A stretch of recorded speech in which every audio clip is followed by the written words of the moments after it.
پرت گچی که پایین شمشه ریخته رو نگاه بکنین اصلا پرتی نداره.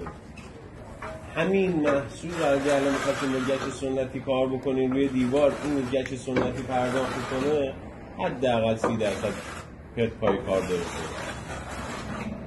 حتما با شمشه زوزنه‌ای بشه برای پرداختش. الان در استاد کار می‌کنه. آره. که این توی هم کیپلاس موجود داره، هم توی بازار به وفور یافت میشه. اصلا این نیست که فکر کنیم فقط مثلا کیپلاس داره این شمشه. این شمشه آلومینیومی زوزنقه‌ایه. داره شما؟ بله.